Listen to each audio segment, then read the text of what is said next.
Hello dear, आप सब खैरियत से होगे। आप देख रहे हैं हमारा HM एजुकेशन चैनल। आज हम इस वीडियो में सीखेंगे find the domain and range of function F of x, यानी फंक्शन है हमारे पास। उसकी हम डोमेन एंड रेंज फाइंड करेंगे किस तरह से, और उसका ग्राफ भी बनाएंगे, यानी कि हम इसका किस तरह है ग्राफ बनाएंगे। अब देखो, फर्स्ट हमें क्या करना होगा कि इसका डोमेन फाइंड करेंगे, उसके बाद हम यानी क्या करेंगे, ग्राफ बनाएंगे। अब फर्स्ट में देखो, यानी कि एक्स यहाँ पे इनपुट वेरिएबल है, और यहाँ पे लिखा हुआ है f of x equal to 1/x। ये हमारा 1/x हमारा क्या है, ये फंक्शन है। हम इसको इस तरह भी लिख सकते हैं और इसको हम इस तरह भी लिख सकते हैं, y इक्वल टू 1/x भी लिख सकते हैं। यानी ये y और एफ ऑफ एक्स ये सेम है, ये इक्वल एक दूसरे के। अब यहाँ पे देखो, यहाँ x में हम पहले 0 पुट कर रहे हैं, x में हमने क्या रखा है 0, तो यहाँ रखेंगे 1/0। ये हमारा आंसर क्या हो जाएगा, अनडिफाइन हो जाएगा, यानी कि इसका आंसर नहीं चाहिए हमें, अनडिफाइंड फॉर्म नहीं चाहिए, यानी ये नंबर हम नहीं ले सकते यहाँ पे। अब इसका देखो 1 रखेंगे, उसके बाद 1 इक्वल टू कितना हो जाएगा, 1/1, तो इक्वल टू हमारा कितना आंसर हो जाएगा, 1 हो जाएगा, इस तरह से। उसके बाद देखो यहाँ पे एफ ऑफ ये 2 इक्वल टू 1/2, यानी कि 0.5, इस तरह से ये इसका वैल्यू है। उसके बाद एफ ऑफ ये 3 रखेंगे, तो हमारा आंसर क्या आ जाएगा, 1/3 इक्वल टू, यानी कि इसका जवाब क्या आ जाएगा, 0.333, इस तरह से आ जाएगा। जब इसमें कैलकुलेटर में हिसाब करोगे तो आपका ये कैलकुलेट करोगे तो हमारा 1/3 लिख के तो आंसर आएगा 0.333, इस तरह से आंसर आ जाएगा। उसके बाद हम इसमें 4 रख रहे हैं, 0 यानी 4 इक्वल टू कितना हो जाएगा, 1/4, हमारा आंसर क्या आ जाएगा यहाँ पे 0.25, यानी 0.25 हमारा आंसर आ जाएगा 1/4 का, यानी कि। उसके बाद 4 पुट कर रहे हैं हम यहाँ पे 4, उसके बाद 5, तो 1/5 का आंसर हमारे पास क्या आ जाएगा, 0.20। इस तरह से हमने वैल्यू पुट करे तो हमारा आंसर ये सारे आते गए। अब जहाँ पे अनडिफाइंड फॉर्म आ जाएगा या उसको हमको नहीं लेना है, बस दूसरे हर वैल्यू ले सकते हो आप, यानी कि ये सारे x के वैल्यू है, इसको हम बोलते हैं इनपुट वैल्यू। जो हमारे आंसर आए इसको हम बोलते हैं y की वैल्यू, यानी कि आउटपुट वैल्यू। इनपुट वैल्यू को हम बोलते हैं रेंज और डोमेन, और आउटपुट वैल्यू को हम क्या बोलते हैं, रेंज बोलते हैं। ये सारी हमारी रेंज है, ये हमारी सारी क्या है, डोमेन है, इस तरह से। अब ये हमने सारे पॉजिटिव वैल्यू पुट किए हैं, अब हम पुट करेंगे नेगेटिव वैल्यू। यहाँ पे देखो एफ ऑफ -1 इक्वल टू 1/-1, यहाँ पे एक्स है ना, एक्स की जगह हम रखेंगे -1, ये जो एक्स में पुट करेंगे हमेशा। इसका जवाब क्या आ जाएगा, ये 1/1 1 आंसर आ जाएगा, ये माइनस तो माइनस देंगे इस तरह से। उसके बाद 2 पुट करेंगे माइनस के, -2 इक्वल टू यहाँ रखेंगे 1/-2, तो हमारा आंसर क्या आ जाएगा, 0.5, यानी 1/2 का हमारा आंसर क्या आया था, 0.5, तो उसमें माइनस मल्टीप्लाई कर देनी है हमें बस, यानी कि ये माइनस का वैल्यू है। अब यहाँ लिखेंगे -3 इक्वल टू -1/-3 इक्वल टू 1/3 का हमारा पास क्या आंसर आया था, 0.333, इस तरह से ये लिखेंगे 0.333, यहाँ पे माइनस मल्टीप्लाई कर देनी है। उसके बाद लिखेंगे -4 इक्वल टू 1/-4 इक्वल टू, या माइनस है माइनस दे के उसके बाद इसका आंसर लिखेंगे 0.25। उसके बाद -5 पुट करेंगे तो हमारा आंसर आ जाएगा 1/-5 इक्वल टू, हमारा आंसर क्या आ जाएगा, यहाँ पे माइनस है, उसके बाद 0.20 हमारा आंसर आ जाएगा। इस तरह से हमारी ये रेंज आ गई, ये हमारी डोमेन आ गई। यानी कि हम बस 0 इसमें नहीं पुट कर सकते हैं, दूसरे सारे वैल्यू रख सकते हैं, यानी कि कोई भी प्रॉब्लम नहीं आएगा। यहाँ पे 0 में क्या हो रहा है, अनडिफाइन हो रहा है। अब हम इसकी डोमेन लिखेंगे, तो डोमेन क्या हो जाएगी, डोमेन, यहाँ पे देखो डोमेन, उसके बाद यहाँ लिखेंगे रेंज। अब यहाँ डोमेन को हम क्या बोलते हैं, यानी एक्स, ये डोमेन इक्वल टू एक्स के बराबर होती है। और रेंज इक्वल टू वाई के बराबर। जो एक्स की वैल्यू होते हैं वो सारी डोमेन होगी और रेंज वाई की वैल्यू हमारे पास क्या होगी, वो रेंज हो जाएगी इस तरह से। अब यहाँ देखेंगे एक्स की वैल्यू हमारे क्या है, ज़ीरो को नहीं रखना है बस। 1 2 3 4 5 इस तरह से ये 6 7 8 चलता जा रहा है, यानी कि 0 टू इन्फिनिटी तक चलता जा रहा है सेट। उसके बाद यहाँ माइनस की वैल्यू भी ले रहा है, -1 -2 -3 -4 इस तरह से ये भी इन्फिनिटी तक चलता जा रहा है। तो इसको हम किस तरह लिखें, यानी कि जो इसकी डोमेन बन जाएगी वो -इन्फिनिटी होगी और ज़ीरो इंक्लूड नहीं करना है, यानी कि ज़ीरो यहाँ पे दे के उसके बाद इसका मकसद ये वैल्यू हमें नहीं लेना है, यानी कि नहीं लेने के बजाय हम क्या करेंगे, यहाँ यूनियन देंगे, यूनियन दे के ज़ीरो रखेंगे, यानी कि दोनों साइड से ये ओपन ब्रैकेट से, यानी कि ये दोनों ज़ीरो हमारे पास इंक्लूड नहीं है इस तरह से। उसके बाद कामा दे के यहाँ इन्फिनिटी कर देंगे। अब इसका मकसद क्या हो जाएगा, यानी कि ये इन्फिनिटी तक जा रहा है और ज़ीरो नहीं लेंगे और यूनियन करेंगे, उसके बाद ज़ीरो हम नहीं लेंगे, ये पॉजिटिव साइड इन्फिनिटी चल रही है, ये हमारी रेंज यानी कि डोमेन हो जाएगी इस तरह से। अब इसकी रेंज लेंगे तो हमारा आंसर जो आएगा वो हमेशा कभी भी ज़ीरो नहीं आएगी, ये ज़ीरो से यानी कि करीब आता जाएगा, यानी ज़ीरो नहीं आएगा। ये देख सारे ज़ीरो के करीब आते जा रहे हैं नंबर और ज़ीरो नहीं आएगा हमेशा। यहाँ पे देखो, यहाँ पे नेगेटिव साइड के भी ज़ीरो के करीब आता जा रहा है, तो हमारा आंसर और ज़ीरो हमेशा नहीं है, क्योंकि हमने ज़ीरो पुट किया था तो जब क्या आ गया था, अनडिफाइन आ गया था। और इसकी रेंज इस तरह से फाइंड करेंगे, यानी कि इसी सेम ही तरीके से, यानी कि ज़ीरो हमें नहीं लेना है। यहाँ लिखेंगे -इन्फिनिटी कामा ज़ीरो, यहाँ लिखेंगे यूनियन, यहाँ ब्रैकेट ओपन ब्रैकेट 0 कामा -इन्फिनिटी प्लस इन्फिनिटी, ये -इन्फिनिटी ये प्लस इन्फिनिटी, यानी कि हमें ज़ीरो या बस नहीं लेना है, दूसरे सारे नंबर ले सकते हैं, उसको हम इस तरह से लिख सकते हैं। ये हमारी डोमेन और रेंज हो गई। अब इसका ग्राफ किस तरह से बनाएंगे वो देखो। अगर देखो हमें पहले ये लिखना होगा तो हमें इसके सेट बनाएंगे, वो किस तरह से सेट बनेंगे।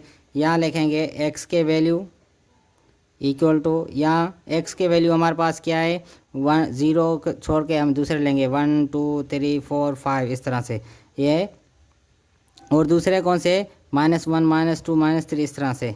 अब ये देखो, ये यहाँ से स्टार्ट करें, -5 -4 -3 -1 ज़ीरो नहीं ले रहे हैं, उसके बाद 1 2 3 4 5 इस तरह से हमारे ये सारे वैल्यूज़ हैं।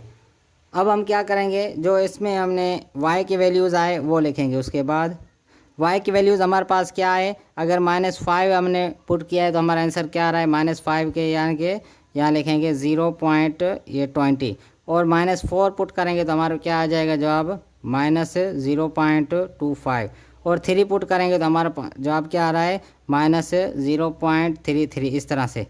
उसके बाद 1 पुट कर रहा है हमने, सॉरी यहाँ पे 2 नहीं पुट किया हमने, यहाँ 2 लिखेंगे फर्स्ट में, हमने यहाँ 2 नहीं पुट किया, उसके बाद -1 लिखेंगे इस तरह से। अब देखो, अगर 2 पुट करेंगे तो हमारा आंसर क्या आ जाएगा, 0.5 माइनस ये -0.5 इस तरह से। ये इसका आंसर है, ये इसका आंसर, ये इसका आंसर और ये इसका आंसर। अब 1 पुट करेंगे तो हमारा जवाब क्या आ जाएगा, -1, और +1 पुट करेंगे तो हमारा जवाब आ जाएगा +1 इस तरह से। ये इसका आंसर और ये इसका आंसर। अब 2 पुट करेंगे तो हमारा जवाब क्या आ जाएगा, 0.5, 3 पुट करेंगे तो हमारा 0.33, और 4 पुट करेंगे तो 0.25, और 5 पुट करेंगे 0.20 इस तरह से। अब हम इसका ग्राफ बनाएंगे। यहाँ पे देखो, यहाँ पे ग्राफ बना रहे हैं, यानी कि हमें 1 फुट स्केल चाहिए। यहाँ पे देखो, यहाँ एक हॉरिजेंटल लाइन देंगे, यहाँ पे एक हॉरिजेंटल लाइन देंगे और यहाँ से इस तरह से, और एक वर्टिकल लाइन देंगे सीधी इस तरह से। अब हम क्या करेंगे, इसके नंबर्स देंगे, यानी यहाँ 1 और यहाँ 2, यहाँ 3, यहाँ 4, यानी कि हर एक नंबर के बीच में सेम डिस्टेंस होना चाहिए इस तरह से। अब देखो यहाँ पे, यहाँ 1 2 3 4 5 इस तरह से। अब इसका आंसर क्या आता जाएगा, वो ये हमारे एक्स वैल्यूज़ हैं, ये भी माइनस एक्स, ये हमारा वाई माइनस, ये हमारा पॉजिटिव वाई, इस तरह से। अब हम इसके वाई की वैल्यू लिखेंगे -1, यहाँ लिखेंगे -2, यहाँ लिखेंगे -3, यहाँ। अब ये देखो ये सारे पॉजिटिव होते हैं, ये 1, ये 2, ये 3, ये 4, ये 5। यहाँ नेगेटिव होते हैं 1, -2, -3, -4, -5 इस तरह से। अब हम क्या करेंगे, यहाँ पे पॉजिटिव वैल्यू लिखेंगे 1 2 3 4 इस तरह से। अब यहाँ पे देखो ये 1, ये 2, ये 3, ये 4 हो गया इस तरह से। अब हम इसके आंसर निकालेंगे तो हमारा आंसर क्या है, जैसे कि हमने x में जब 1 पुट किया तो हमारा आंसर क्या आया था, वो देखो 1, तो हमारा आंसर क्या आया था 1। ओ यहाँ पे इस दोनों के बीच के यहाँ देखो ये इस तरह से नंबर लिखने, यानी कि ये पॉइंट हो गए, यानी 0 का पुट करेंगे तो हमारा आंसर 1 आ जाएगा इस तरह से। 1 पुट करेंगे तो 1 आंसर आ जाएगा। अगर हम 2 पुट कराएं तो हमारा आंसर क्या आ रहा है, यहाँ पे देखो 2 पॉजिटिव का 0.5, यानी 0.5 क्या होगा, यहाँ पे ये 2 पुट किया तो हमने यहाँ पे 0.5 आ गया आंसर। उसके बाद 3 पुट करेंगे तो हमारे क्या आ गया 0.33, यानी कि ये करीब आता जा रहा है यहाँ पे। और 0.4 पुट करेंगे तो 0.4 इस तरह से। उसके बाद 0.5 यानी कि ये नीचे यहाँ से चलता जा रहा है। उसके बाद 5 पुट करेंगे तो हमारे पास यहाँ 5 था, अब 0 आ गया, यानी कि यहाँ पे ये करीब आता जाए। उसके बाद अगर 0 हम नहीं पुट कर सकते, 0 का अनडिफाइन होता है। उसके बाद हम क्या करेंगे, यहाँ पे ये यहाँ के सारे वैल्यूज़ हम पुट करेंगे यहाँ पे 0 से लेकर और इसके बीच में। तो हमारा जब यहाँ पे वैल्यू पुट करेंगे तो आंसर कहाँ चलता जाएगा, और उसके बाद यहाँ पे अगर 0.5 पुट करेंगे तो हमारा आंसर क्या आ जाएगा 0.5, और यहाँ पे आ जाएगा 0.5 का यहाँ पे, और 0.5 से यानी 0.25 ले रहे हैं तो हमारा आंसर यहाँ आता जाएगा इस तरह से। इस तरह से हमारा ग्राफ बनता जाए। अब इस सारों को हम मिलाएं, ज्वाइन करेंगे तो हमारा ग्राफ बनता जाएगा पॉजिटिव साइड का। इस तरह से हम इसको ज्वाइन करेंगे और इसको हम इस तरह से ज्वाइन करते जाएंगे तो हमारा ग्राफ बनता जाएगा इस तरह से, यानी कि इस तरह से हमारा पॉजिटिव साइड ग्राफ बन जाएगा। अब देखेंगे नेगेटिव साइड का ग्राफ। अब यहाँ पे देखो अगर -1 हमने पुट किया, ये -1 x का है, तो हमारा जवाब क्या आ गया -+1 आ जाएगा इस तरह से।